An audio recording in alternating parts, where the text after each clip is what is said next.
Rich Suits used to deliver UPS here. Some relative of his.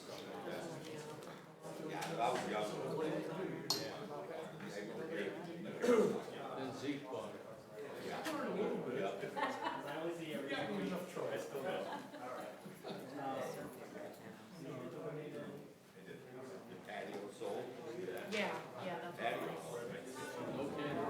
Shore liquor.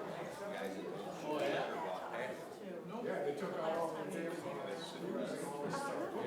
That's been off. That's been gone a while. Yeah, I remember one day they had one of our older stops. And, I know, it's not much.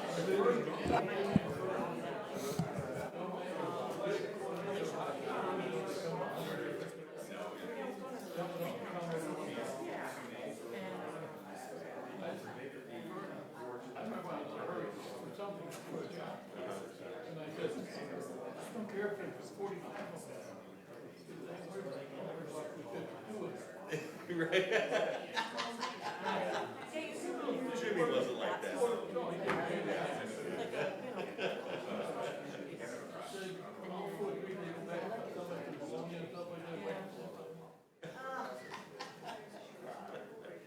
Yeah, I had friends that worked on both sides of it. Some people go to market, the other side of market. we start therapy on Wednesday. Well, I thought back in the number. Council, we're at 29, we got light screen. That's some good stuff. All right. We have plenty of signs. I'll have to Hey, council, we're at 29, we got light screen. I'll work on getting her some power tomorrow. Next day. Okay? Yeah. It's baseball, I'll double check. but We still, don't, it's, okay, there's no parking. We're at 29, can we get those light Okay. screen? Well, I'm working on getting her something, and she can borrow my stuff for right now, but I'd like to, like to get them going, because right now it's like for them. No pump. Her phone's off here. Missing Rich. Yeah, we moved down. So we gave you some extra room. All right, the clock has struck 30. Please rise for the Pledge of Allegiance. I pledge allegiance to the flag of the United States of America and to the republic for which it stands, one nation, under God, indivisible, with liberty and justice for all. I want to wish a good evening to all of those members of public that are here in chambers, as well as to all those tuning in via our online or TV-based broadcast. And with that, I'd like to have Clerk Tomasic please call roll. Schumate, Here. Cox, Here. McNabb, Here. Molnar, Here. Valentine, Walden, Here. Wood. here. Council will be looking for a motion to excuse absent member. Motion to excuse. Second. A motion to excuse our absent council member and a second. Clerk Tomasic, whenever you're ready, we'll have you call roll. Cox, Yes. McNabb, Here. Yes. Molnar, Yes. Schumate, Yes. Walden, Yes. Wood. Here. Yes. Well, with an excused absent member, Councilman Valentine, we will go on to approval of our agenda. Council, one request for you for the approval of agenda would be a motion to redact item A through E for Treasurer Fonte's report due to his absence. I was prepared to discuss B, D, and E in his absence. If we can keep those on there, I don't mind bringing those up and discussing them. That sounds great then. So perhaps then the motion to redact would be redact items A and C, just for the sake of procedural clarity. Does that resonate? Yeah, and really, even for C, it's just asking for a date for a future meeting. I don't mind asking for a date for a future meeting, too. So maybe just get rid of A for now? Yeah, we could do. Okay. Council, if you're willing to make a motion to redact item A due to Treasurer Fonte's absence, then item B through E will be covered. I'll make that. Motion. Go ahead. I'll make that motion. A motion by Molnar to redact item A, and is there a second? I'll second. We have a second by Walden. Any discussion on that matter? All right, Clerk Tomasic will have you call roll whenever you're ready. Knapp, Yes. Mulnar, Yes. Schumate, Yes. Walden, Yes. Wood, Yes. Cox. Yes. All right, motion carried. With that, we have an approved agenda, and we'd like to turn over to public comment. During this public comment, we do have a guest, Carrie from our Senior Alliance Partnership, who will be doing a Q&A for council. But before we get to that component, public, is there any comment for council this evening? And if so, please approach that podium, make sure that light is green, and state your name and address. Well, I'm not seeing any public comments, so Carrie, why don't we welcome you up to the stage here, and we'll allow you to take us through a little bit of background, perhaps a proper introduction. I know I alluded to council, your role in our collaboration and our meeting, but perhaps you can build on that and then enter into the topic at hand. I would. Thank you so much for making time to talk to us today. I really appreciate this. We wanted to talk to you and come out. We're both from the Senior Alliance, and I'm going to let her introduce herself in a minute. We have some exciting changes going on at our agency, and we wanted to really, we've been meeting with your mayor and really want to be on the cutting edge with bringing Gibraltar into this senior services. So I'm going to turn over the mic right now and get back in just a sec. All right, perfect. Good evening, Mayor and Council. My name's Mariah Van Kelberg. I work for the Senior Alliance.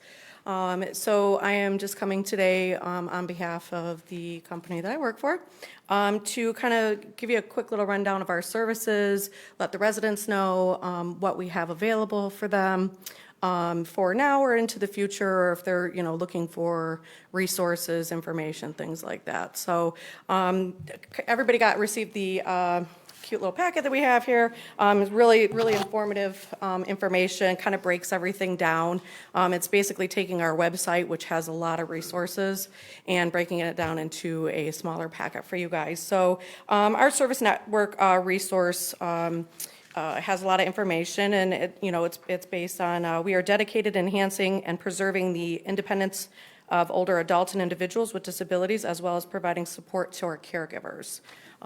We have a very large population of older adults currently, and we have a large population that's coming up. So, there's a lot of resources that people don't know about. I've been in this area for a very long time, so over the course of years previous to my position, I utilized a lot of these resources, even with my own family. So we are located in Dearborn on Greenfield. We do have people available via phone, or if you are in the area, you can stop in, and the receptionist can set you up if somebody's in the office. If not, they can set you up to use, we have an office phone line that's dedicated to our INA department, so you could use that phone and talk to somebody directly if you happen to be in the neighborhood. But our 1-800 number is also manned, so there's somebody you can reach out to for any services. We have advocacy and information, elder abuse services, legal services, long care ombudsman team, Medicare, Medicaid help. So if you're just getting into the process of Medicare, there's a lot of information. You get very bombarded with information via phone, via mail flyers, things like that. Our INA department can put you through to the correct people so that you can speak to them, and they will help you choosing a good Medicare program. They won't pick the program for you, but they'll lay it out for you. Okay, so they have we have health and wellness, a lot of resources for disease prevention. If you need help with home care services, if you need help with transportation, things like that. We have Meals on Wheels programs. The list goes on. Our resources are gigantic, available online 24 hours a day, 7 days a week if need be. But we have adult daycare options to be able to, provide if you need just that little extra reprieve. Caregiver support, care management, holiday meals if you just want a little meal, to come for the holidays. If you're, you've got somebody, a loved one or a neighbor that is homebound. There is a wide range of resources available. Transition from nursing home facility in and out. So, and all of our resources are mainly for 60 and above.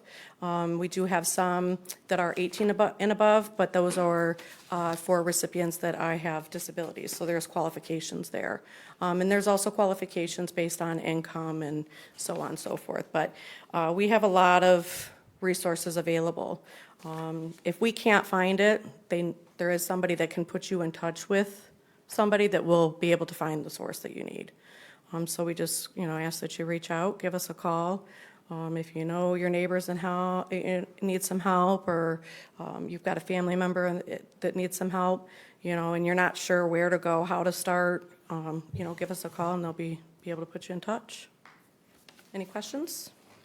Thank you so much for the overview of services. And I know in previous council meetings, we've discussed the utility, meaning how many of our residents are engaging on these platforms within the city of Gibraltar and what they're using. So glad to reshare that for council and department's visibility. But thank you for the overview. And you're right, there's a tremendous amount of resource available. Thank you. There's more than ever now, so. I really appreciate you coming. Mariah is a Gibraltar resident as well, so it was really exciting to have her come here today. You led me perfectly into the program that I want to talk about. The Medicare Assistance Program in this region just recently went through a lot of changes, and we had an opportunity to add on a new program. So this brochure that I have here that lists the Medicare assistance, it has a whole lot of communities there that we work with. Gibraltar isn't on there, and we want to kind of change that. The new program that's coming in, I gave you this flyer on it. It's called No Wrong Door. Just last week, they announced a new name for this program across the state of Michigan. So we're kind of behind on our marketing supplies because we haven't even known our name, darn it. We've got no name. Yeah, the no name. We'll tell you later.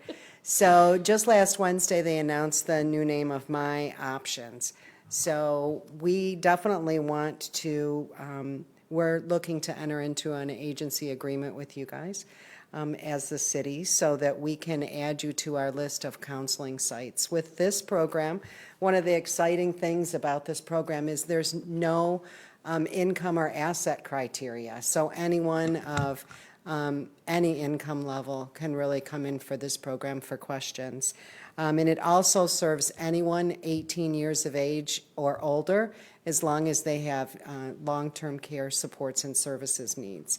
So to give you an example of what this program might do, kind of the range, one client that we expect, although we won't have our very first client until June 23rd, would be a young person, maybe who has a developmental delay, who is aging into a new phase of his life, who might be 26 years old. This is one of the people that we've talked to recently.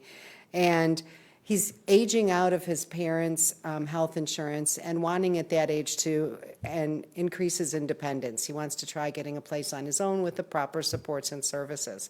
So that might be a client that would be appropriate for this program. We don't care about the assets and income.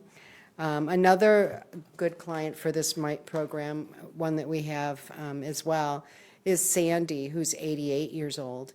And her husband passed away about 6 months ago. She's had some changes in her income. She needs help getting her groceries. She was having trouble paying for her prescriptions because her income was a little bit different. We worked with her. We were able to point out the Extra Help program that reduced her prescription cost because at her new income level, she wasn't aware, but she qualified for some additional things. So with this program, the No Wrong Door program, it's about connecting people to resources. There's no cost for the program. Everyone who works with the program is a certified person-centered options counselor. So we come at this a little bit differently. Instead of talking to a person and saying, here's the list of things that are available in your area, that person-centered options counselor is going to meet with them and their caregivers, whoever they feel is important, and say, what do you need? What do we need to find for you? And as an area agency on aging, she talked about all the different programs that we have. We have a whole lot of programs. We have a website that you can access our resource guide. But if we don't have a program, we're going to do our best to develop it or find a resource. So we're really excited about this program. We hope that you guys will choose. What we're looking for is when we have that person who's occasionally in this area, that we have a reliable partnership that we can call. We've talked about using your recreation center over there and just calling and saying, hey, we'd like to have a meeting right here in the community so that nobody has to travel to Dearborn. Sometimes telephone's a great way to communicate and sometimes it's not. So that's a little bit of what I'm hoping that we can do in the future and how we can increase even our services to Gibraltar residents and do a better job by coming out here. Do you guys have any questions about this? Council, any reaction or questions? Well, One thing to note. Ask one Yeah, please. question, do you mind?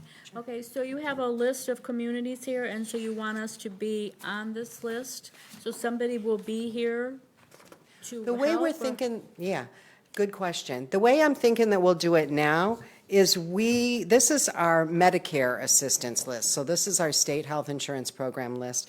In development now is our list that will be out of our person-centered options counseling for this No Wrong Door program. So because that's person-centered, we're not going to be here from 12 till 3 next Tuesday. We're going to come when you need it. So if you give us a call and say, hey, could we meet up next week? This is kind of urgent. That's when we're going to call over and say, hey, we have a client we'd like to meet with, Wednesday, Thursday afternoon next week. Do you happen to have some space available? And try to work that out. We're always going to call 2 or 3 days in advance, but we want to do that closer to home. Okay, so we would be putting our name on this list, and when you have somebody, then you would come here specifically just to talk to them wherever, in a room here someplace. Right, or at the Okay. recreation center. Oh, If we okay. get to a point, the other thing that we do is we come out for public presentations. So before annual enrollment in October, we might want to come out if you have a group, that would be great. I talk to anybody. I mean, we talk to Rotaries, we talk to anybody around town, wherever you think that there's some clients that might need to utilize our services. We go to churches, so wherever. As well, I would love it. The Medicare program is a volunteer program, mainly. We have 35 volunteers with our program who do a lot of that community counseling. They've been certified. Many of them have been with us for 10 years. I don't have a volunteer right now in Gibraltar. I would love to have a volunteer in Gibraltar, and then I would be able to add that as a regular site. Right now, we have our sites kind of geographically spread all over the county, and we have a few that are not too far, I hope. And, I feel pretty confident after our meeting that if that was an obstacle, we would overcome that. Okay, no, it sounds like a great program, and we do need that around here we have a lot of elderly people, and Medicare is, I don't know why they make Medicare so difficult for elderly people. I mean, if you see that commercial one more time with Part A and Part B and have Part C, and oh my God, seriously, you can't make that easier? Right. There's a lot of marking, and it can scare people off and make you think, hey, am I missing out on something? So sometimes that's all we're talking about is, hey, here's your options, and then it's up to that individual how they'd like to go. So we'd like to add a little bit more than we're doing here in partnership with all of you.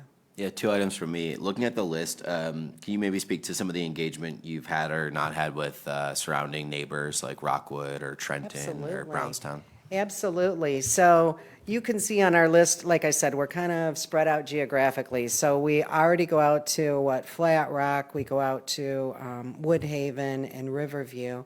I'm going through really, and our service area is 34 communities. And my goal would be to add all of them on a list of a publicly presented list.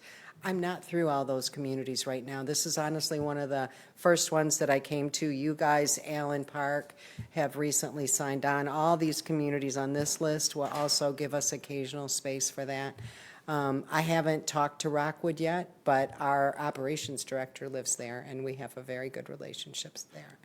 So I hope that this will be spread out throughout the area. I think it's really needed. It's exciting to see, especially in a political climate when we're afraid that things will be cut back, to see a really exciting new program come out. It will be statewide, so it's not just us. They're telling me that I'm beginning on July 23rd. Like I said, we're not even quite there yet, guys, but you were a priority for me to be here. On July 23rd, they're going to start this statewide campaign, and I hope you'll all be hearing about my options. We're going to officially start working with clients on June 23rd. So we are already getting calls, and I'd like your help not only to initiate this partnership, but if, like I said, if you know people that I should be talking to, that we should be getting information to, or an avenue that we can use to get that information out, I'd really appreciate it. We've already worked with the Meals on Wheels organization, for instance, and they're sending out our flyer about both programs, about the Medicare program and pretty soon about the No Wrong Door program as soon as I develop one. It's that new. That's great. And then, council, just for practical consideration, when we had received this document from Carrie, we sent that to you all via Clerk Tomasic. So you should have the MOU from the Senior Alliance via Carrie in your inbox. I think there's kind of two paths to consider, and Carrie, maybe you speak to the deadline here. One is if you haven't had a chance to review that, we could perhaps consider allowing council time to review that so they could consider approving that on the 23rd, which would be our next council meeting. That's one path. Sure. Or the second path is you feel comfortable making a motion to approve that execution conditional of our city attorney taking a look, recognizing that there is no financial exchange, but rather permission to list us as a location and assist in providing a private and safe confidential place for them to meet with our residents. So you have two paths. Carrie, if council chooses to Either way go on the is great with 23rd, me. then council, I might recommend you just take a look at the agreement. I can have Anthony review that, and then we could consider approval if you so chose on the 23rd. That sound like a good next step for everybody? Agreed. Carrie, Like me to come back on the 23rd, sir? maybe perhaps if council has any questions, just for the sake of your time, if, we'd obviously love to have you if you feel like you'll add additional information, but for your respect for your time, if council has any additional questions while they review, we could have them come back, or it'd be right. great to have you there for a live Q&A if your schedule allows. All right, thank you so much, I do appreciate it. Thank you so much. Thank you. All right, so council, we'll make sure, take a look at that agreement. Anthony will have you take a look at that, and then we can put that on the agenda for the 23rd. Are there any additional public comments for council this evening in our opening? All right, that will close our public comments. Thank you again, Carrie and Mariah, for being here for that presentation, and we will go to our consent agenda. Council, in front of you and in your packet, you have item A through E. Item A, bills reference number 23. Item B, payroll 958, 959, and 960. Item C, city council minutes of 5/28/25. Item D, waterways commission minutes of 4/17/25. And lastly, item E, fire department payroll, May of 25. Council will be looking for a motion to approve consent agenda items A through E. Motion to approve. Motion by Molnar, is there a second? Second. Second by Wood. Any discussion? I have just one question, Amy, and I'm sorry I didn't get to you earlier, but Kennedy Industries, what is that $8,500 cost? You approved it at the last council meeting. Well, short memory. It was for the repair, for the walkways, for the pump station. Oh, yes, okay, for the pump station, additional work. Got it. Yep. Yeah, that was easy one, thank you. For the pump rods, Yep. Yeah. lift rods. Well, Thank glad you, Amy. remembered. Any further discussion? If not, Clerk Tomasic will have you call roll. Molnar, Yes. Schumate, Yes. Walden, Yes. Wood, Yes. Cox, Yes. McNabb. Motion carried. We will now move on to communications, for which we do not have any this evening. So that will bring me to my report. Council, in your packets, you'll see 3 items from me, and I will go one by one. Item A is a very exciting one. We want to talk about compensation increase for Finance Director McEwen. I want to just kind of call it a couple things for consideration here. One is we had done our department head reviews, and one of those reviews, which was handled in a closed session per Finance Director McEwen's request, was the performance review of her Finance Director performance. And with that performance review, we took a look at compensation.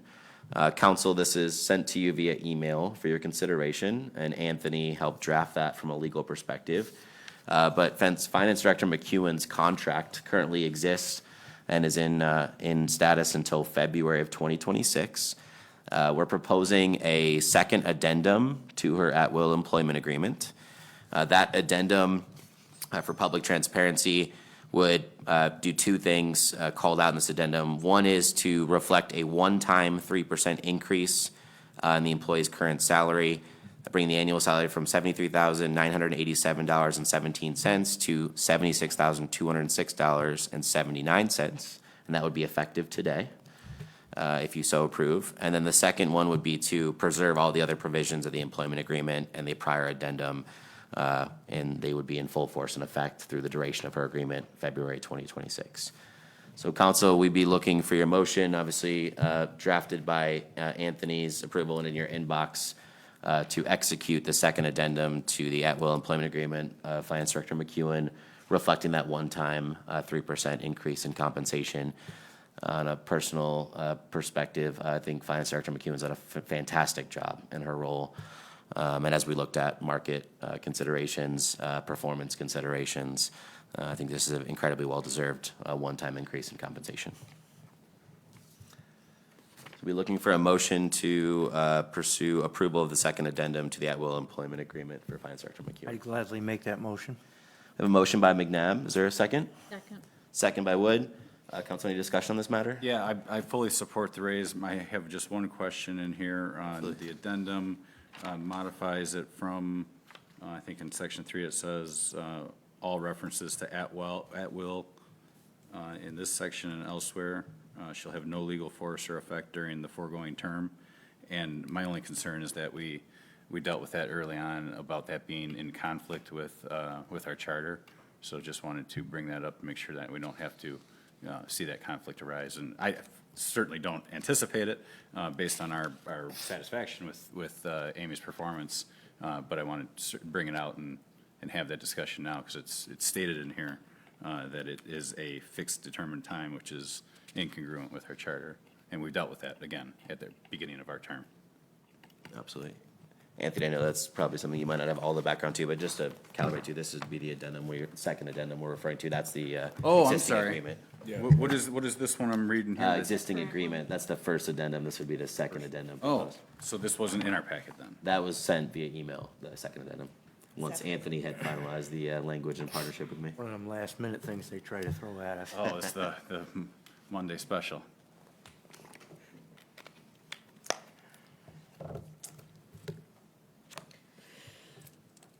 So does this do away with that in the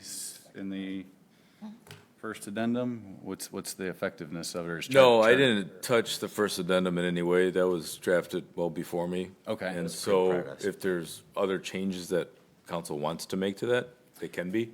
But that was, I had the first addendum and then the original contract. And so all that this one does is modify the compensation. Got it. Everything else is still in place. And the legal opinion that we received at the time was that because it was in conflict with the charter prevailed, and it was a null and void statement on the addendum anyway. So if you're comfortable with that, and this is the actual addendum that we're seeing, the second one, I'm happy with this. This is an easy read. All right, fantastic. Any further discussion on this matter? Well-deserved. Thank you. Absolutely. Thank you. Clerk Tomasic will have you call roll. I see public comment. We'll have to preserve public comment to the end of the meeting. Schumate? Yes. Walden? Yes. Wood? Yes. Cox? Yes. McNabb? Yes. Mulnar? Yes. Motion carried. Amy, congratulations on your one-time compensation increase and appreciate all the hard work you do for the city of Gibraltar. Thank you. Council, that will bring me to the second item in my report, which is our transition of our city administrator position. I just want to use an opportunity to reinforce my gratitude and appreciation for our department heads and our personnel stepping up in the absence of a city administrator. Councilman Cox, I wanted special thanks to you for helping navigate oversight and expertise when it comes to Department of Public Works and a lot of the projects we have ongoing within the infrastructure lane. So thank you profusely. And I want to segue that to thanking our council members. We did have a public noticed set of interviews that took place last week, Monday and Wednesday. Those interviews were with the short list of candidates that we felt would be a great set of individuals to consider for the position through council-level interviews. So for those that were in attendance, including public members that chose to be there, we appreciate that. Just a high-level synopsis of where we're at, which is we have well over 65 applicants in total for this position. Transparently, those applicants came through a combination of MML as well as Indeed and LinkedIn. So we did cast a broader set of channels to capture different talent that those channels might have within them. I want to thank Clerk Tomasic, who's really gone above and beyond in helping recruit and capture applicants from those channels. Council, where we're at today is we've interviewed those individuals last week. We have more applicants come in for which council is carefully looking at that were obviously past the deadline of the first interview schedule. And council, I'd love for us to work on any additional interviews that we feel should be held based on the additional applicants we've received. And then I'd like to be able to converge on a more material discussion at our next council meeting, June 23rd, once we feel we've pursued the interviews of all applicable candidates that we feel meet the requirements that we're looking for. But I wanted to stop there just to make sure you had a high-level flavor of where we are and where we came from. On a day-to-day perspective, we have our inventory list of projects. We are working hard to make sure we keep all the balls moving in regards to the absence of our city administrator position and those that are leaning in to cover them. That is included in my next topic for council. So, council, any questions on the current interview / applicant pool and next steps for pursuing discussions around city administrator? Great. Item C on my report this evening is our administrative updates. Council, I won't be exhaustive because all of this is covered in your packet, but I want to flag that beyond the transition list we have, which includes many hot topics and projects, we're continuing to focus on advancing our strategic priorities, from our water loss audit and flood control to our infrastructure improvements, to our financials and process and procedures, to our zoning ordinance updates. We just had a zoning ordinance committee meeting that Councilman Molnar and I were at right before this council meeting. And Councilman Molnar, keep me honest, but I believe we hope to come back to the Planning Commission with an update by August. Correct. So we continue to advance those discussions on taking a critical look at our zoning ordinance. A couple other areas obviously include our professional services and the associated operational structures that we have in place. But just to flag a couple things. One is I know that beginning with Katie working to help post the bid to, or the RFP, I should say, to the walking bridges. Mr. Son, I see you're here. Thank you for continuing to advance that. I know the pre-bid meeting was on June 4th. I want to call out that Councilman Cox and I have met with Fishbeck related to the West Jefferson water main and making sure we advance that project. So in summary, while there is a laundry list of inventoried items that you'll see in your packet, we're working hard during this transition window to make sure we're continuing to advance the key projects, not lose windows of time accordingly as we set up for the future of our structure.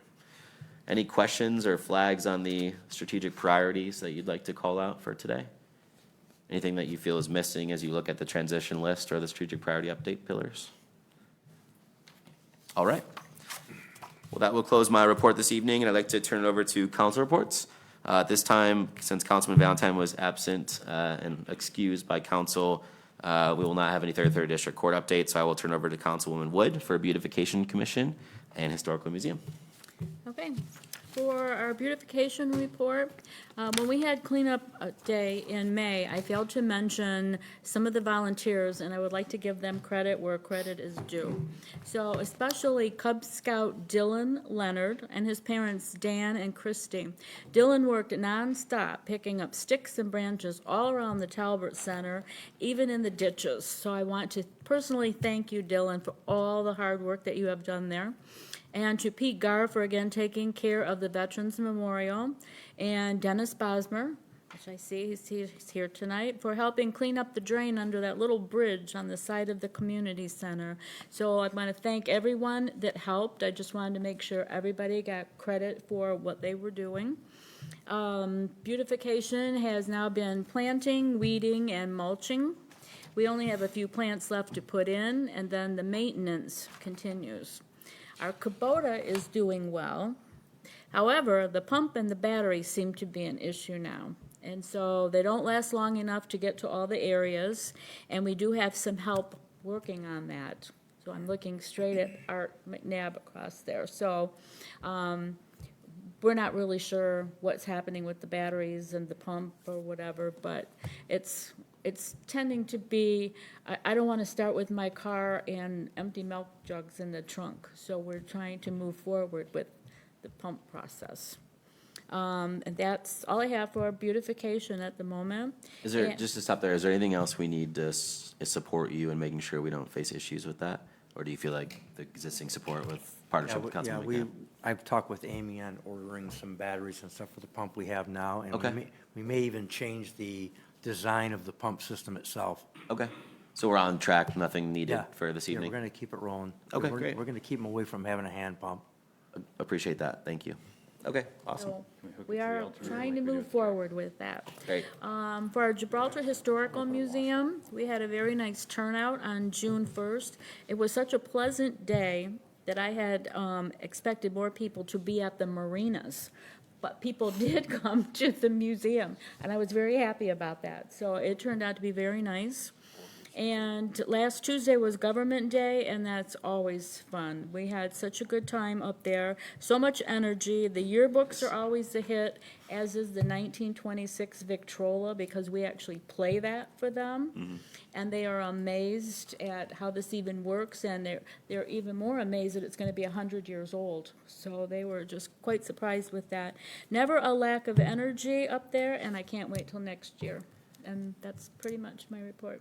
I want to echo that, such an amazing Government Day experience. I want to thank Councilman McNabb and It was Councilman awesome. Molnar, I who gotta came in say. and helped. We ran superhero elections here in the chambers. Incredibly engaged children. Councilman Wood, thank you above and beyond for the Historical Museum. Chief and team, I know you did a lot of work to make sure that experience was set up for success, so thank you all. Amazing experience.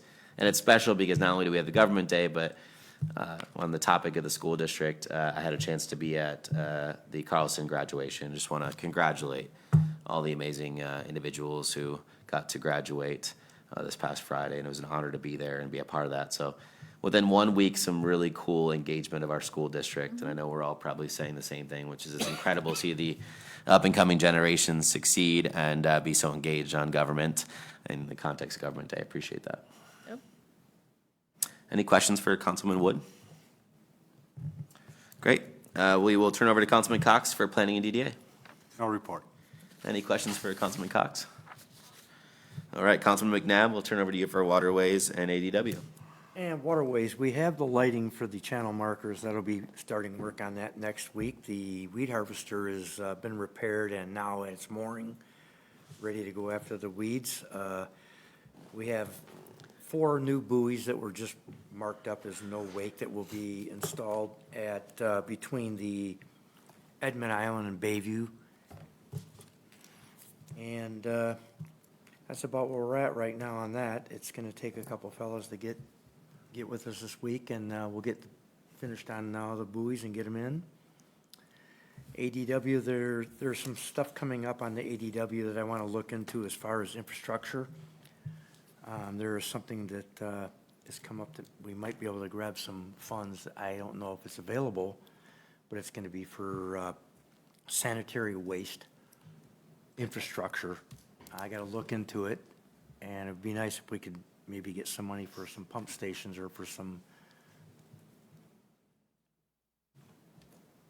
Water, Wait, stormwater, yeah. sewage management, absolutely. Yeah, it's not sewage management. I'm talking for rainwater, Sounds great. flooding and rainwater. Thank you. Appreciate that. That's all I have. Councilman McNabb, any questions for him?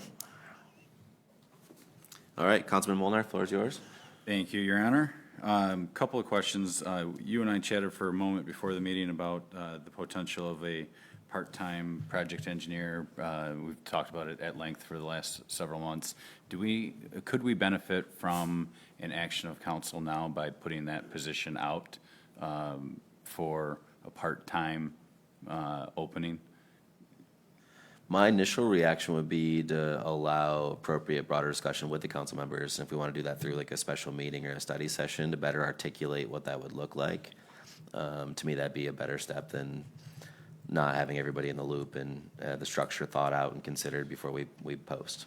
Can we schedule a study session for that now then? As I think that's, to me, that's, and I know we talked about it beforehand, it's of paramount importance that we set our next city administrator up for success, and I think that this is a key component of that.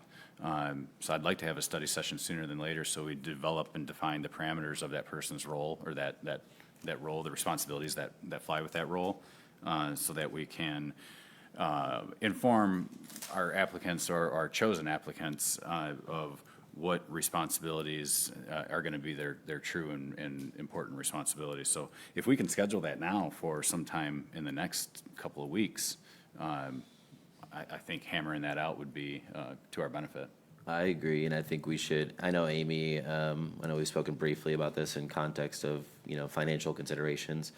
I think Councilman Molnar had a good discussion on it as we think about the applicant pool and really informing structure for the path we're on and how we set it up for success. So I'm open for a study session, or we could make it a special meeting if we felt like it required some level of action. That might be more efficient, in my opinion. But what I would suggest is, maybe council, if you're willing to look at your calendars, I can speak to my schedule, which is I would be available this Friday.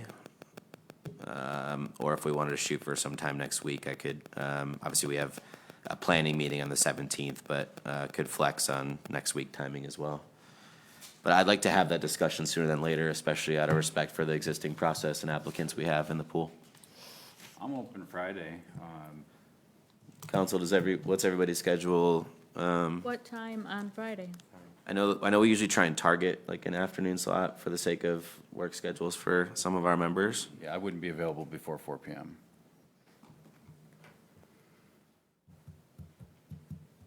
I would suggest then it would be like a 4 to 4:45 or 5 p.m. type of a target, hopefully, so everybody can. I wouldn't expect it to be very long. Yeah, I either. agree. Yeah.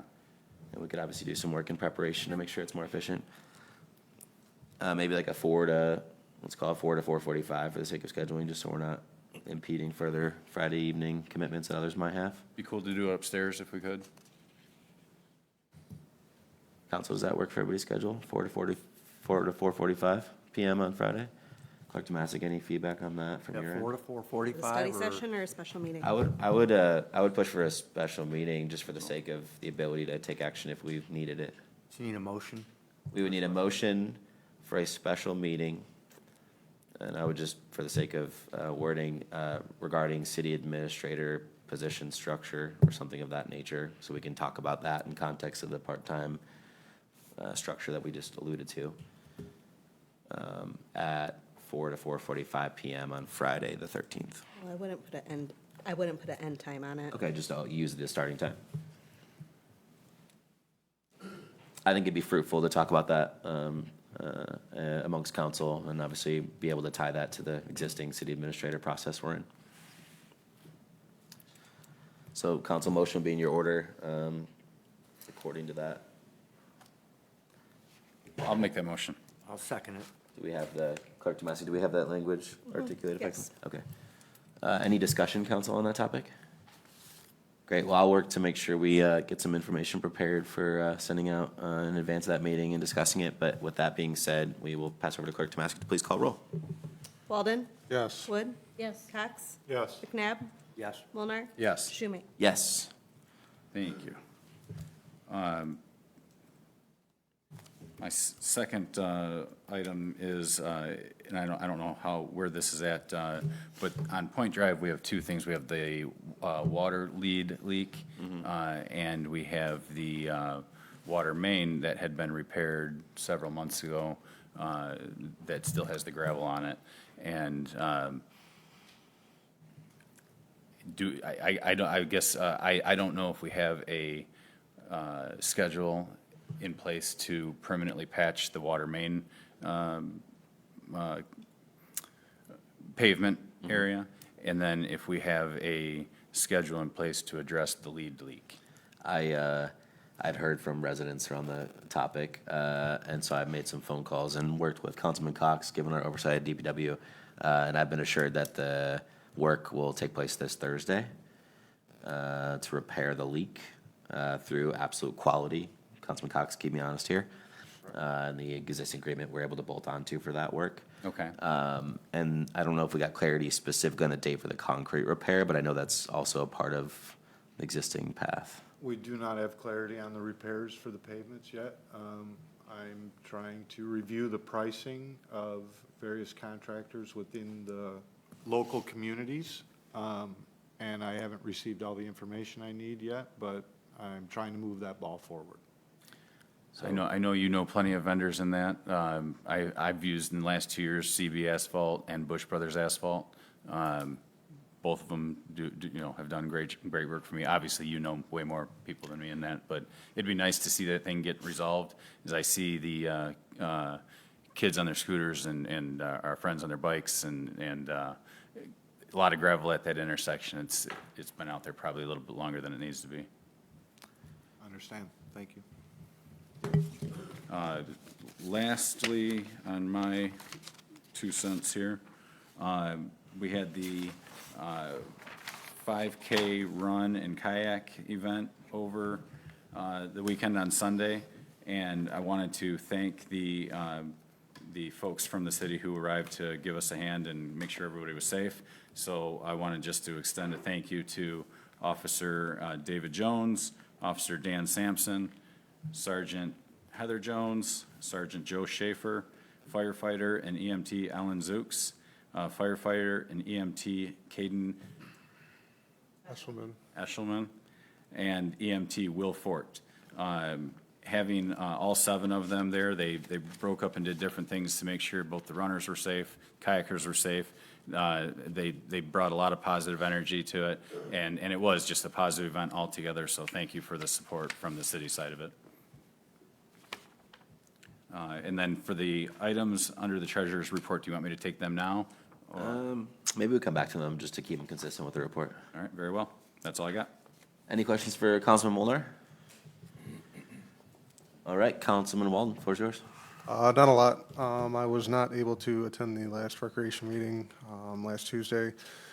So I scheduled a quick meeting with Mr. Reynolds earlier last week, and just kind of brought me up to date. And for the most part, 4th of July planning is pretty much wrapped up. I think they're almost ready to go for 4th of July. And then that's really about it. So that's my report. Awesome. I know we'll hear from our Parks and Recreation Director, but any questions for Councilman Walden? Well, it's a perfect transition. Parks and Recreation Director, the floor is yours. Good evening, Mayor and Council. Only got a couple things today. Obviously, they're important things, though, as 4th of July and Music in the Park are fastly approaching. For Music in the Park, we've got the first date coming up on June 26th. That's the Detroit Social Club will be performing at that date.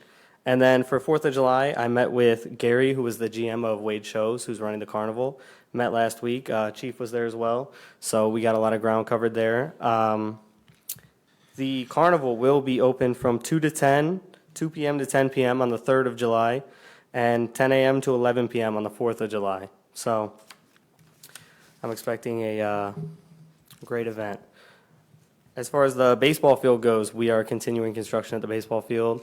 The cement has been poured, so the concrete slabs are in. Next, we're going to be working on the roofing over there, and I've been talking to Councilman Molnar about that. So I expect that we'll be getting on that shortly. I also have a meeting with the Huron River Yellow Jackets this week to further our partnership and bring football clinics and classes to Gibraltar, and that's part of my mission to help, bring youth sports back to the city. That's it for me. Fantastic. Any questions for our Parks and Recreation Director?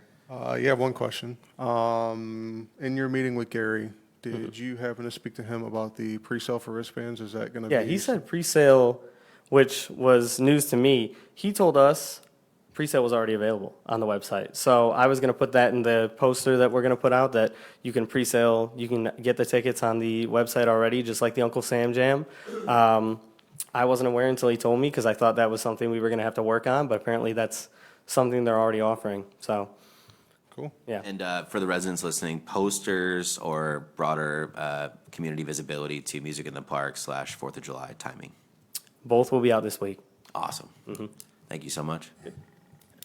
So community, the dates for broader Music in the Park and scheduled events for 4th of July will be out this week to make sure you have plenty of advance notice as you prepare for the amazing events of Gibraltar summer. Thank you all so much. With no further Parks and Recreation topic, we will turn over to our city attorney. No report. With the vacancy of city administrator, myself and Councilman Cox have covered many of those topics, and so I would love to turn over to Clerk Tomasic. No report. Any questions for Clerk Tomasic? All right, Councilman Mueller, we'll turn over to you for items B through E on the treasurer report. Great, thank you. So Treasurer Fonte had a note here about inserting City of Gibraltar construction standards, which are a set of minimum standards for civil work that we have here if there's patching of the roads or if there's water main work and putting it all back together afterwards. Making sure that the minimum standards that are held by the Raines Company are communicated to the folks at McKenna, so that when our building department are reviewing the work that is in place or inspecting the work that is in place, that they're inspecting for those minimum standards. So I think this is a pretty simple thing, but I think that if we make a motion for it, and in our motion, it maybe says something along the lines of, and I'm thinking out loud here, of directing McKenna to utilize the City of Gibraltar construction standards on their inspections of city work, in the effect that they inspect city work, if that makes adequate sense. And Councilman Cox, if you can help me on that, make sure that we're saying that. I think the intent is to tie the two standards together between what the building department is and then what you would encounter if you're doing a water tap or a sanitary tap, or what's in the right-of-way, and pavements are influenced at that point, that we have standards. Those standards are within the permit process that the contractor or owner has to live up to. So that, I believe it's trying to tie it together so we have those standards evident and visible for people applying for those permits. I know Treasurer Fonte raised this at a department head meeting, and so conceptually fully support. And I believe, if I recall correctly, he had mentioned that they were in place historically, then they were taken away at some point in time. Okay. So that was my high-level understanding. Have either of you seen the city standards and the language specifics? No. Because what I haven't. Because what I might suggest is that we take that as an action at minimum to pull those, just so that you all with expert eyes can take a look at those. I don't know how much McKenna has been engaged or Raines has been engaged on this topic, but agree on the push to force action. I just want to make sure we have the right information for everybody to consider. Can we direct McKenna to reach out to Raines to receive those city standards that were historically there? I mean, they were probably the engineers. Yeah, I mean, perhaps a motion could be like a motion to task McKenna and Raines with implementing city standards pending council review or something like that, just so we have, right? Perfect. That way we have some sort of directional step, and then the parties can work together. I would like to see them, obviously, I'm sure everybody else would, Yeah. to make sure we're adopting something that is currently relevant and, I would like to make that motion, in the way Sure, that get the you language. termed it there, I think is adequate. And if we can forward this resolution on to them so that they know it's on their plate, I think that would help. And if you don't mind restating it, I I think. promise Clerk Tomasic we'd do a better job of making clear motions, Yes. so. What is your motion? So I would request council to consider a motion to task McKenna and Raines to pursue the adoption of city standards inclusive of council's review. That way we're making sure we get visibility to the said content. I'll second that motion. So, I'll be the motion maker. thank you. You made the motion. Councilman Molnar makes a motion, Councilman McNabb seconds said motion. Any further discussion on this matter? All right, we'll have Clerk Tomasic take roll whenever she is ready. Walden. Yes. Wood. Yes. Cox. Yes. McNabb. Yes. Mulnar. Yes. Schumate. Yes. Motion carried back to you. Thank you. The next one should be a very short, brief one. We've discussed at length, or our Treasurer Fonte has discussed at length, and it's been in the department head meetings, as well as the infrastructure meetings, about discussing the weight restrictions His recommendation now is to get public input, have a public hearing sometime, 'cause it includes two bridges, not only the Horse Island Bridge, but also the Young Street Bridge, to see what the temperature of the residents are on posting, and in congruence with the advice that we've learned from the engineers. So a public hearing, public discussion, just simply putting a date a month out or so where we could have a public hearing on the topic. Do we see that like maybe in conjunction with one of our council meeting dates, like perhaps like before that? Clerk Tomasic, any input you have on like an opportunity for public to weigh in on our current bridge pathways? I have to get it out with so much notice, and I don't have that, I don't know that timing on the top of my head. So I would definitely give it at least a few weeks. Yeah, to make sure. maybe, We were thinking a month out. so maybe shoot for July, like a July council meeting, then maybe we could have like, July 14th council meeting? I like that a lot, and then we could, well, we have the zoning ordinance committee. Can we do the second meeting in July, or does that hurt anybody's timeline? We have a zoning ordinance committee right before council meeting that day. We want to do it on the 7th, Monday before that? Do we have a meeting on that day? No, there's no meeting No, scheduled on the 7th. I like the idea of doing it an hour before a meeting that we already have scheduled. So I maybe agree. 28th. Then it Let's would be do the 28th. Let's do the 28th. Yeah. Katie, I know it's hard to look at the calendar now, but maybe like the 28th, 5 PM before council meeting, we could do the public hearing. That way it segues into the council meeting. Perfect. I like the idea of having public input on the bridge topics. Obviously, we've done a lot to generate data and advance understanding, so fully advocating for that. The motion would be a public hearing for 5 PM on July 28th to review weight restrictions and pathway considerations for the Horse Island and Young Street bridges.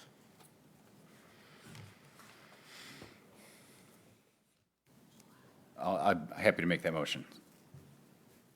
Councilman Molnar would like to make that motion. Second. Second by Councilman Cox. Any discussion, council, beyond what's been had so far? So what are we looking for from the public? Are we just looking for their opinion on what the weight restrictions? Are we looking for potential resolutions? Like, what are we asking from the Yeah, public? so my understanding from speaking with Treasurer Fonte was kind of twofold. One, their opinion on, do we want to see us spend more money to increase Bless these you. weight limits? Do we want us to is the flavor more for us to spend less money and keep some of these restrictions? I think that's really the crux of it, is which route do we want to go? Do we foresee these bridges being something that are enhanced to a point where we can increase the loads? Or are we largely okay with having restricted loads? Okay. And I think, given the data we've evolved and a lot of understanding that we've captured on the history of the bridges and then the current engineering perspective on the bridges, for residents of one or two islands, right, it's important to make sure their voice is represented in the pathway as we consider where we're going from here, to Councilman Molnar's point. I think it'll be great sessions. We'll have a lot of information we can share leading up to those sessions, and public, for those that are direct residents or peripheral residents, important for your voice to be represented as we make decisions on the pathway for those bridges. All right, we have motion, we have discussion. Any other discussion from council? And if not, we'll have Clerk Tomasic call roll. Wood? Yes. Cox? Yes. McNabb? Yes. Mulnar? Yes. Schumate? Yes. Walden? Yes. Back to you. So this next one here is a request for a repair of the sanitary line at the Talbert Center. I know one of the payments that we approved this period here was for, what's the plumbing company? Quint.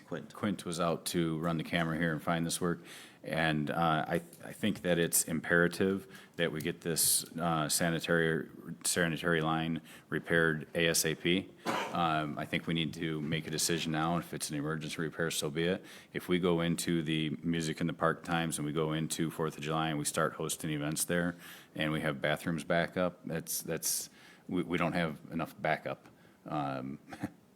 No pun intended. We really need to make sure that these things are functioning well.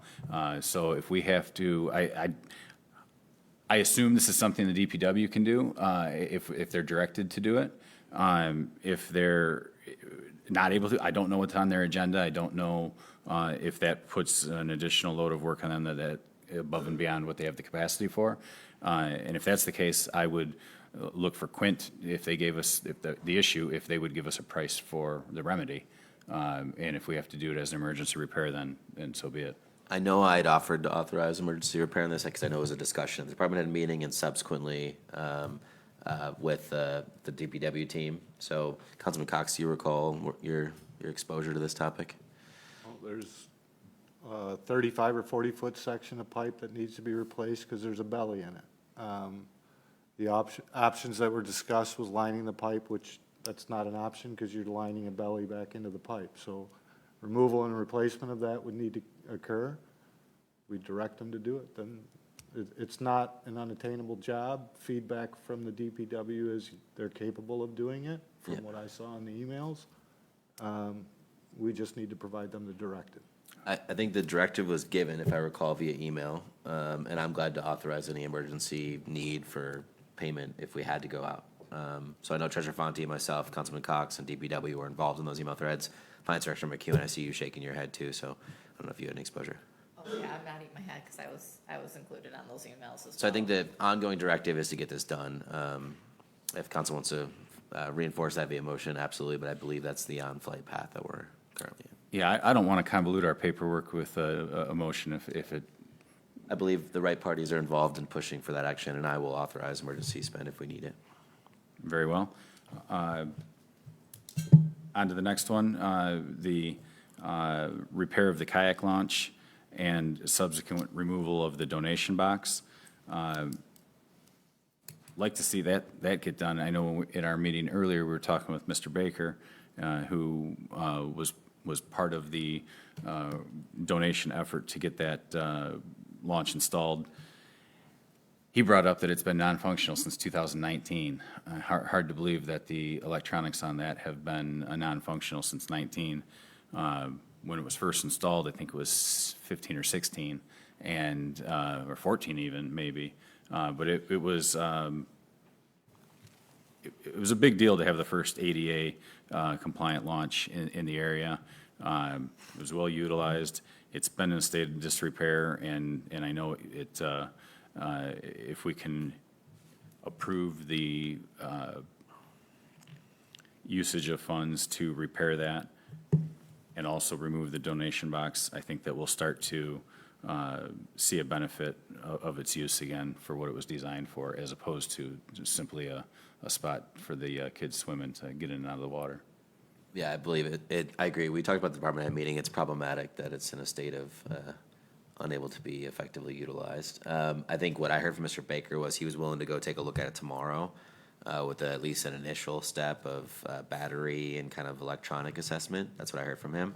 So I don't think we should over-engineer it per se. I think we should let Mr. Baker take a look at it. I think those are purchases that can be made without council's intervention today. I'll work through Finance Director McEwen, DPW on that as needed. And then we can maybe have his perspective coming into the 23rd meeting on the feasibility of that actually moving the needle, or if we have substantial repairs required, and then we can understand what that cost structure could look like. Okay, and also I know that he had mentioned that if we reached out to Derek Thiel over at Groseal, he might have a recollection of what contractor installed that. Yeah, I'm going to ping Derek for sure. And see if he can give us some, if they can come out and take a look at it if they're still around. Yeah, I agree. I think between Derek's input, Mr. Baker's assessment tomorrow, we'll hopefully have a more informed understanding on the 23rd, and then council can direct on where we want to go with that. Cool. No formal action needed unless, Well, what about the donation box? That item hasn't been, is there something that needs to transpire from council acknowledging the removal of that, or? yeah, might as well. I'll make a motion to remove the donation box and direct our DPW to do the same. A motion for removal of the donation box related to the kayak launch. Is there a second? Second. Second by Wood. Just for transparency, I believe we've found many other items that are not financial funds in said donation box, and the utility seems very low, if not existent. So as you can understand, public, we're looking to rectify that scenario. I think we did an average, and it's like maybe $300 per year. With that, any further discussion? If not, we'll have Clerk Tomasic call roll. Cox? Yes. McNabb? Yes. Mulnar? Yes. Schumate? Yes. Walden? Yes. Wood? Yes. Fantastic, motion carried. Believe that covers item B through E. Anything else you'd like to add? No, sir. All right. Finance Director McEwen, the floor is yours. Oh, boy. So my first one is we have the invoices from the Plant Moran Forensic Audit.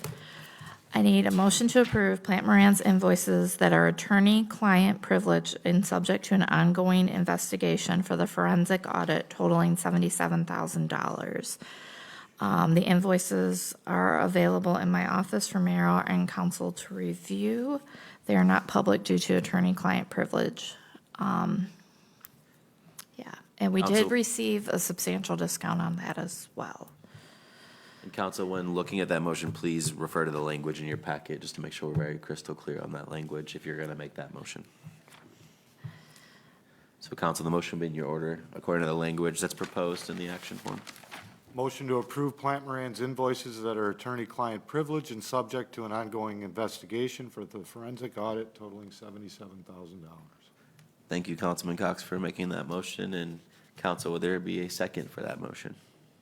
Second. Second by Wood. Council, any discussion on that motion? Is this our total to date? That is, we have completed the forensic audit portion. There might be more expenses, but it won't be related to Plant Moran. So this is the final expense on this. On the Plant Moran side, yes. Final for the forensic aspect. Are you and Treasurer Fonte both in agreeance? Yes, we discussed it. We actually discussed it even before this meeting, so. Any further discussion, council? Clerk Tomasic, whenever you are ready, we will have you call roll. McNabb? Yes. Mulnar? Yes. Schumate? Yes. Walden? Yes. Wood? Yes. Cox? Yes. Motion carried. Finance Director McEwen, back to you. Okay, my second item is the motion to approve the purchase of a Microsoft Surface Pro and keyboard from CDWG.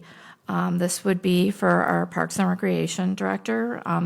Austin and I met. We discussed like what would be the most suitable computer for him. His is going to be outdated come October.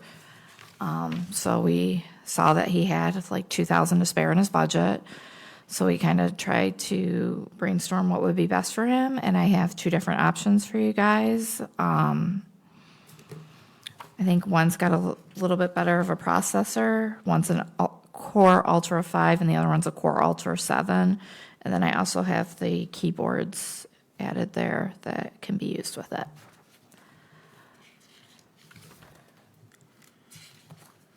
You want to go for the 7? Do you think I was looking at you. Really, the only difference would be the 7 would be, it would get longer use. It'd be, up to date, longer, obviously, as well as being a bit more expensive than the 5. So it's pretty much spending the cost now for a longer period of use versus if you don't think that that's worth it, which it's completely, I have no recommendation. I don't know, Amy, if you do, but either way, it's basically just cost versus how long that thing's going to be usable. It's fair to say it's $230 difference. How long is the difference in life cycle, do you think? Gosh. How are you basing that? I'm not sure. I just know that I was recommended not to go below a Core Ultra 5. Right. Okay, so we're meeting the 5 at minimum. We're meeting the 5, and the 7 would be going beyond that. Yes. So It's not going to be very significant. Not going to be very significant. In terms of functionality or in terms of the As duration? far as duration, functionality, he's going to lose a little bit of processing speed, just looking at the core processor, but it's not significant.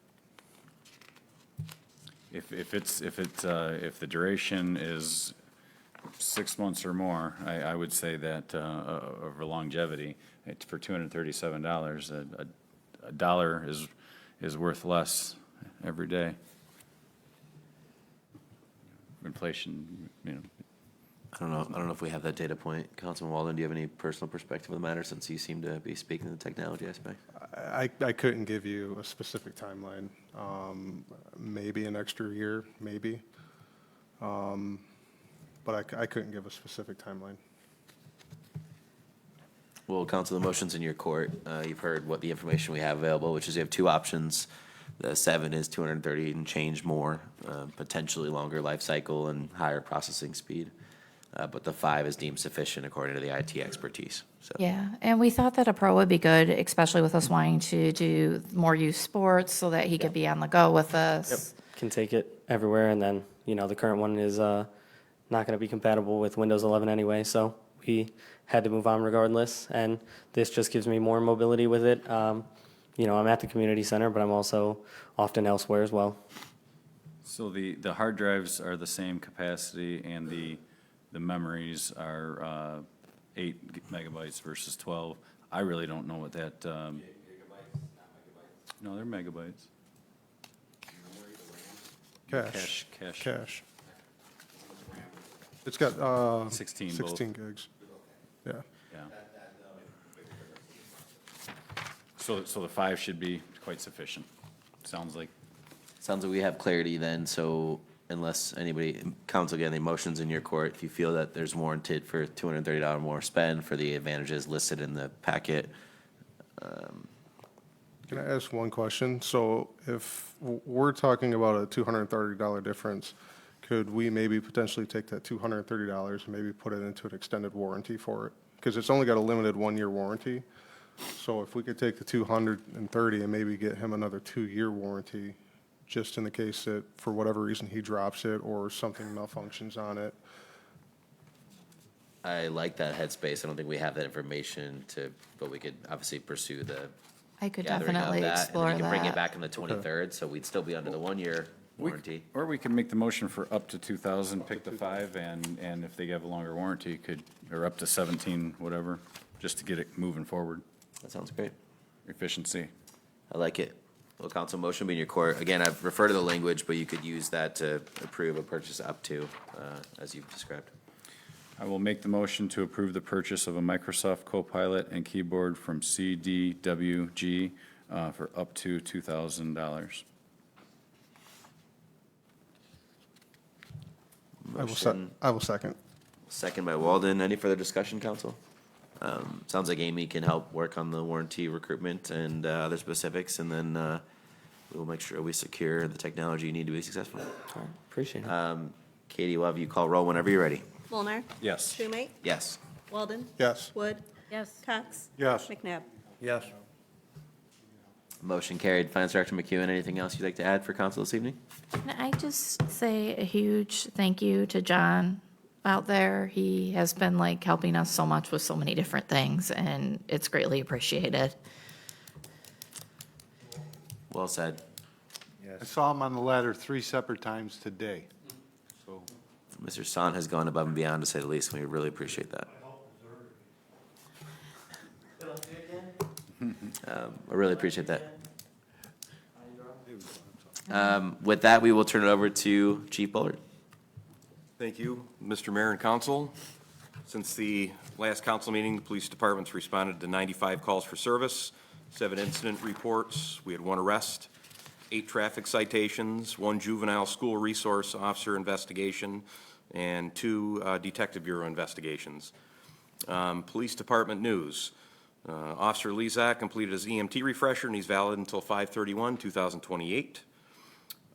Permanent traffic order 25-00002 was signed by the city clerk and I, and was filed with the city, and a copy of that's included in your packets. I revised Department Policy 200-24 in regards to municipal civil infractions. It hadn't been revised since 1998. I am working on finalization of the fire department PACE scheduling policy 15-5 or 15-15. This will bring the fire department on with all other city employees, and will also simplify the payroll process pending approval from the city. I am also working on a draft of a 2025 fire department wage scale, pending approval. More news, I'm also in the process of separating all the fire department policies into individual policies with a numbering system, and it's been shared with Interim Chief Simon via Google Drive. Hopefully, we'll be implementing the policies in the next several weeks, getting acknowledgement and employee signatures. Also, exciting news, the police and fire department took delivery of the 2025 Polaris ATV. I'm in the process of getting quotes for graphics and lights.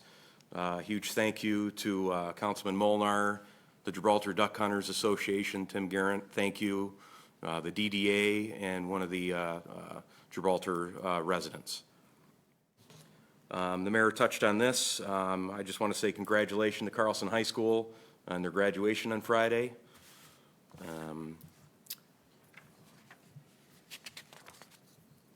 Councilman Molnar did touch a little bit on the bridges.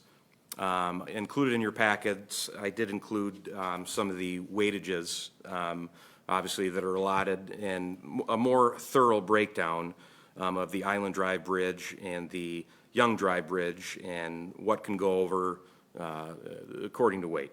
That being said, the Gibraltar Police Department's received 2 complaints on overweight vehicles. I am in the process of drafting a mutual agreement with the City of Trenton for motor carrier enforcement. I did discuss this with Lieutenant Trush, and he's helped me out with this, and he got Officer Bates, who showed interest in becoming a motor carrier officer of the City of Gibraltar, and he signed him up for the class today. Fantastic. Yep, so it's 2 separate classes. It's a week-long course, and we will have a motor carrier enforcement officer. That is So the classes fantastic. take place in September. Thank you, So Chief. I think I'm still going to reach out for now to get the agreement possibly with the City of Trenton in the time being until September. Very important, and appreciate the next step. Also included in my packets is the records clerk report and the ordinance officer's report. I do have one action item. Action item A is request approval to pay 4 police officers holiday back pay in the amount of $2,396.96. The history on this is the city pays a lump sum every March to the POAM and COAM contracts, all the police officers. Detective Sergeant Robinson reached out to payroll clerk Mary after he received a request from Officer Jones inquiring if he'd be paid the 32 hours of back holiday pay that fell between his hiring date and the holiday check that was paid out in March. Mary researched this, and it has never been done before. At least back to records, I believe she said 2001.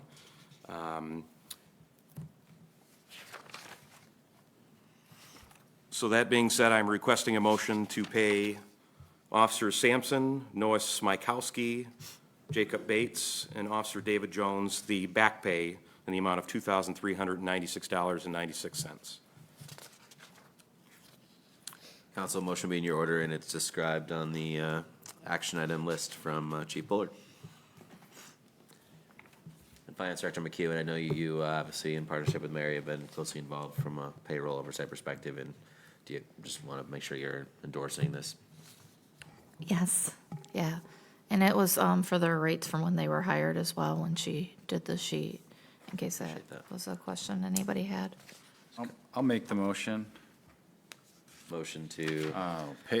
Motion to pay out back holiday pay to officers Dan Sampson, Noah Smykowski, Jacob Bates, and David Jones in the amount of $2,396.96. Thank you so much. I'll Motion by second that. Molnar. We got a second by McNabb. Council, any discussion on this matter beyond what's included in your packet and discussed thus far? My own, just for my own edification here, are these days that they worked on these holidays? Correct. Okay, so these are, okay. And, yeah, so, very nice to see that our newest hire worked on Good Friday, Easter, Memorial Day, and Flag Day already, so, pretty cool. Appreciate that. Any further discussion? Clerk Tomasic will have you call a roll whenever you are ready. Schumate, Yes. Walden. Yes. Wood. Yes. Cox. Yes. McNabb. Yes. Mulnar. Yes. Chief, anything else on your end? That's it. Thank you very much. We'll appreciate all the work that you and your department are doing, as described very thoroughly in your packet. I appreciate it. Thank you. Chief Simon, obviously pending your contract finalization, which we're working on, I want to give you the floor. All right, good evening, Mayor and Council. As of today, we are on call number 293. As you probably heard the ambulance go by, we've had 2 calls as of this meeting, which is bumping our numbers up. As of the report, which the reporting period was 5/22 to 6/3, we had 13 EMS calls, 2 fire calls, a special detail for a total of 16 calls in a 13-day reporting period. One of those was a mutual aid to Rockwood, one was a mutual aid from Brownstown, and 1 auto aid to Flat Rock. In addition to all of the calls that everybody's been making, they have done 4 special events in the last 7 days. And they've just been doing an absolutely fantastic job of covering not only the calls, but all of the special details. So, you know, hats off to them. They've been doing an absolutely fantastic job. I have my Fire Officer 1 certification exam this coming Thursday, 6/12. Currently busy, as Chief Bullard stated, with the SOP reviews and wage and pay updates. Some of those events that we have participated in lately have been the Parsons Bike to School, Government Day, Carlson graduation, the Paddle Run for the Cure, Parsons Field Day was today, and then upcoming, we've got 4th of July. All that being said, I do have 1 action item this evening. My proposed action item is a request to purchase turnout gear. The recommended action was to purchase 1 complete set of personal protective firefighting gear, turnout gear from Phoenix Safety Outfitters in the amount of $4,452.50. 1 set of turnout gear includes a helmet, coat, pants, and structural firefighting boots. The purchase would be made from the reserve from turnout gear account. There's additional information in there about just some of the specifics of the NFPA standards of which we're held to as far as purchasing gear and the lifespan and such. You've seen this somewhat recently in some of the other items that we've purchased. Of the 3 quotes that we got, the first was from Phoenix Safety Outfitters. That was in the amount of the $4,452.50. The second quote was from Allied in the amount of $4,310, and third was from McQueen in the amount of $4,964.29. We chose Phoenix out of the 3 because Sergeant Schaefer had gone to the Midwest Fire Safety Expo in Novi a few weeks back and got to try on the gear, talk to the vendors, and really see what he thought would work for us. He is the person I defer to typically for things like this, and due to the amount that they quoted us for quality gear and just the way the gear fit, how it worked for what we need, his recommendation was that we go with the Janesville V-Force coat, et cetera, the Lion Legend helmet that we currently have, the Hake structural boots, and the Phoenix short cuff gloves, which we typically have in service. Again, our request was from the Phoenix Outfitters in the amount of $4,452.50. Does anybody have any questions for me? My only question is, in the write-up, it mentions that there are 3 existing members that are utilizing turnout gear that are expired and improperly fitted. Is this for 1 set, or is this for multiple sets? I believe that was a carryover from my last action item. I did copy and paste. The 3 members that are utilizing gear that is improperly fitted, those sets of gear are not complete sets. They've been mismatched from prior personnel, but they are not out of service or out of date. Okay, so this one's only for 1? Correct. Understood. Based on the cost and how much we had left in the reserve for turnout gear, Understood. we were just going to purchase the 1 set out of this year's budget. Understood. And that was the lowest out of the 3, or that was almost was- neck and neck with Allied, $100 Yeah, it was pretty difference. neck and neck. I think it was Yeah, $140 higher. right. But if you see on the quote that they gave us, the MSRP for just the pant and coat set was $6,871. The discount we were getting, the price per set was listed as $3,540. Yeah. So pretty nice cost savings. Council. Motion would be in your order, and the action item sheet in your packet describes the language and specific costs for Phoenix Safety Outfitters. Make the motion to purchase one complete set of personal protective firefighting gear from Phoenix Safety Outfitters in the amount of $4,452.50. Fantastic. Motion by Molnar. Is there a second, Council? Second. Second by Walden. Council, any further discussion on this matter? Clerk Tomasic, please call roll. Walden. Yes. Wood. Yes. Cox. Yes. McNabb. Yes. Molnar. Yes. Schumate. Yes. Motion carried. Fire Chief Simon, back to you. That concludes my report. Thank you. Thank you for all that you and the department are doing and for the thorough packets that you're putting forth. Council, that closes Fire Chief Simon's report. Takes us to unfinished business, for which there is none. On new business, I just want to flag 2 items for you so you know what's coming. Next council meeting, I want to give a special shout out to Finance Director McEwen, who's done amazing work in coordinating health insurance for our city employees.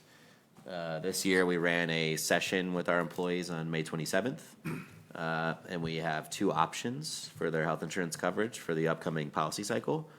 One of the pieces of feedback we got from our city employees as they're selecting their option of preference is to consider for the HSA option, fully funding the deductible, which the city is responsible for, upfront, with a letter of understanding that if the employee were to voluntarily leave, there'd be a proration.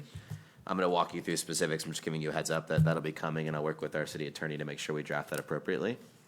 The second item, Council, is, if you recall, the actuarial evaluation was done in partnership with our command and police unions. And I want to make sure that we can close the loop on that. We've had some discussions offline, inclusive of select council members, and I'm going to be bringing the final proposal for your review on the 23rd. And again, we'll work with our attorney to make sure that's handled appropriately. So just a heads up, those are 2 new business areas that will be coming for your review formally, and I want to make sure you had the background accordingly. With that, there's no table and referred items, so I'd love to turn it over to public comment. Is there any public comment this evening? And I see Wayne walking up. Thank you for respecting public comment and being so patient. Wayne Brennan, 30490 South Gibraltar Road. Everybody's been getting their pay raises and stuff, and Amy's been doing such a good job. Instead of doing it, I was just going to recommend before you voted before that you backdate it till the 27th, so it's a 1-year pay raise instead of just the 9 months. It's a very fair piece of feedback that we received. We wanted to make it effective today because the agreement itself has broader compensation considerations, including percentage increases. You said her contract's up in February 27th to 26th. 26th. Exactly, yeah. So I was just recommending that you go back to the 27th of this year and make the raise for the whole year. Thank you. Appreciate that feedback. Thank you. Any further public comment this evening? Hello, good evening, Dennis Bosmer, 29775 Point Drive.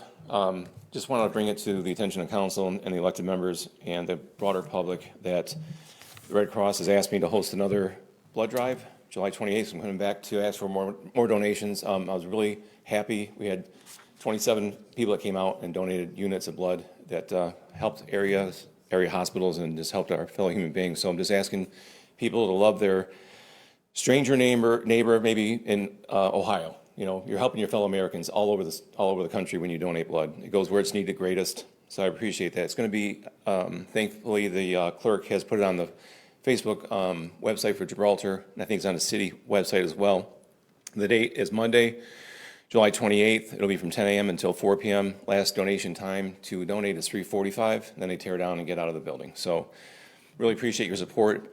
Those who have donated in the past that are elected officials and city employees. Clint from DPW came out and he's signed up already, and so is Mary, and so is Chelsea. So thank you, everybody that's involving and helping it's altruistic. We're just helping each other out. There's no money asked for. You're laying down and putting your arm out there for the better good of your human compassion is appreciated. So, yeah, Monday, July 28th at the Gil Talbert Community Center. And I just want to make a suggestion to the council, something to think about. I saw that the police have South Gibraltar at the S-curve there by the new dugouts that are being built, and it's looking great. And the fallout from all the parking, and I just thought as a suggestion to think about, maybe you could do a natural path, a pad for parking there. So when we have events, baseball games, it's behind the diamond. less likely that the balls would maybe knock the windshield out, but the people that want to park near onto it, maybe they have ADA needs or, you know, things of that nature. And I'm thinking in my mind was the area that we usually collect revenue for donations to the marching band, I believe it is, in 4th of July time. I'm not sure if that's the same spot this year, but it has been in the past.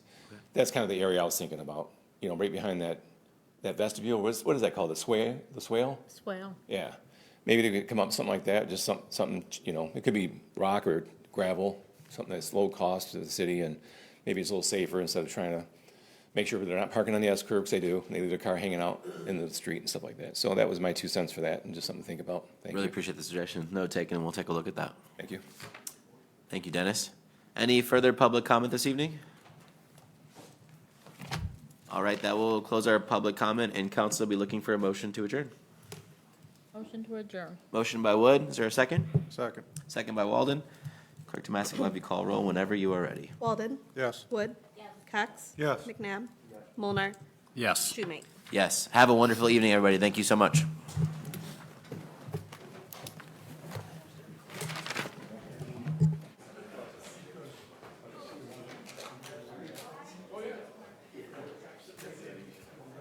I want you to